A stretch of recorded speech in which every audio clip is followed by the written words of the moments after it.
Hi everyone, it's Jessie Scott from Pear Blossom Press, and I'm participating in the Pear Blossom Press and Hero Arts YouTube and Instagram Hop today. And I'm using this Hero Arts interactive 8-ball stamp set and dies, and this is what it does using the stamp and die set. It's a really cool interactive already, and I'm wanting to light it up today. So I'm gonna start putting together this magic 8-ball, and I wanted it to look a little shiny, so I used some black glossy paper, and then you just put that white piece and then the little 8 on there. And then what I'm gonna do, I'm not gonna have it rotate, so I snipped off that edge there, and we're just gonna glue this straight to the back after I get the image on there. And so what I've done in the past, I've used my Nina paper, what I color with my alcohol markers. Today I'm using Olo markers. And I usually just color the image and then have the light shine through, and it kind of makes the paper a little translucent. So that's what I was trying first. So I used Distress Ink Lost Shadow just to get the impression on there so that I could color the triangle. And then I'm leaving it in the Misty so that I can then use the Hero Hues, Hero Arts Unicorn pigment ink and some white embossing powder to get that image right on top of this.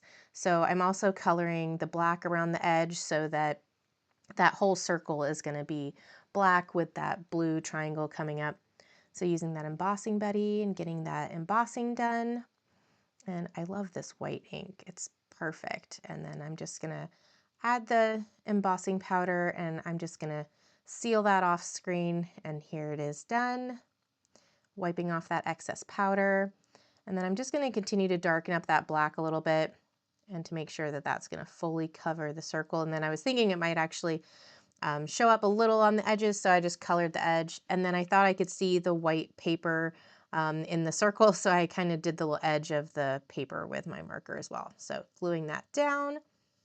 And then here I have the Halo Light combo set. This actually comes with a longer one light, and I'm going to compare it to the traditional one light that Pear Blossom Press also has. And as you can see, it's kind of shorter and fatter.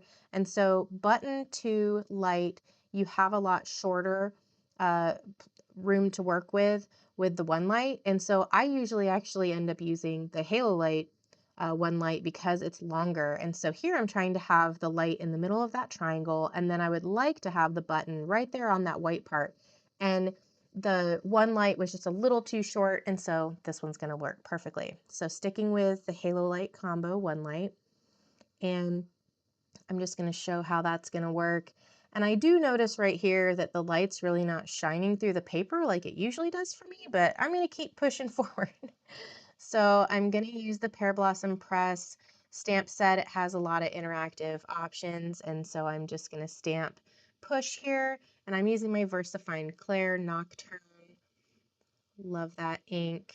And I had this paper, it was in my stash, and I love that it has this white splash across the middle of the galaxy, which that kind of looks 80s to me, so I thought that was a fun paper to use. And then I liked having that white splash through the middle so that I could actually stamp in black, because I will tell you right now, I avoid white embossing like the plague because I always get something stuck to my stamp or something like that. I have cats, and there's usually some sort of fuzz going on. So so I like to be able to stamp in the black. And so here I'm using that T-square from Pear Blossom Press, the A7. It has that perfect 1/8 inch border jig. And you'll see me use it several times in this video because I end up making 3 cards, not just this one. So after I decided that that wasn't really shining through, I trimmed out that circle piece. So I'm still using the same Magic 8-ball, and then I'm stamping it and embossing again on vellum. So I flipped it over and I'm coloring with my alcohol markers on the back. So just right in that edge of the embossed triangle, getting that blue in there. And then I'm going to color black around the edges. So basically doing the exact same thing that I did on the paper, I'm doing on some of the Pear Blossom Press vellum. And so I did all my coloring on the back, and then I didn't like that it was kind of looking a little gray through it, so I thought I would flip it over, and I'm adding that black on the front. That looks a lot cleaner. And then I thought I would also kind of freshen up the look of the blue on some of the bigger open spots on that front there. So now let's see how the light looks. Oh, look, it shines perfectly through the vellum. I swear it works on paper, and I think I just grabbed the wrong paper, but you can see where I had trimmed that out there, so you just can't see it from the front. So you can always fix anything. So now I'm taking some black foam tape and putting that around the perimeter, and then I'm gonna take that one light, and I like using glue dots on that top metal piece so that I can kind of align it and then stick it down and it stays in place while I build the foam around it to help support it. And then I wanted to make sure that the light was just shining through the triangle part and not necessarily the colored black vellum. So I put the foam tape right up to the edge of that triangle as well. And then I'm doubling it up because my black foam tape isn't as thick as the world's best foam tape that I usually use, so I had to double this up so it wasn't always kind of pressing on the button.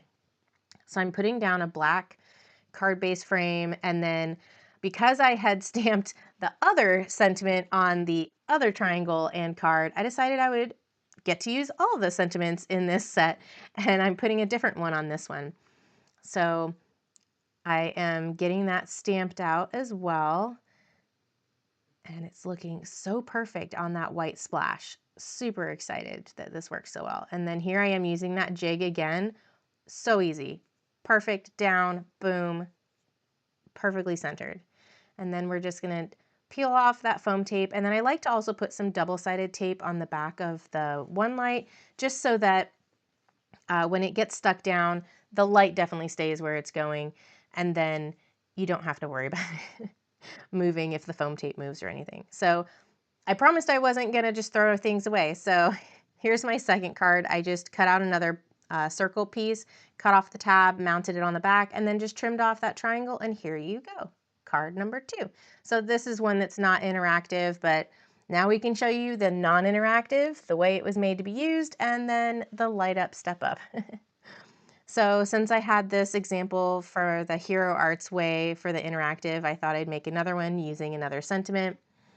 And I'm just gonna use that jig again and perfectly quickly glued down. And then now we're gonna have the interactive spinner 8-ball. And I'm just missing that arrow to let people know how to turn it. And then I really thought that it needed just a little bit of extra bling, so I found these blue iridescent stars and I put them on all 3 cards. I love how it came out. I hope you enjoyed these cards. I did. I love all 3. Even if it's not interactive, it's still nostalgic for the 80s if you're an 80s baby like me. So absolutely love the light up. It reminds me of it actually kind of glowing when you turned it over.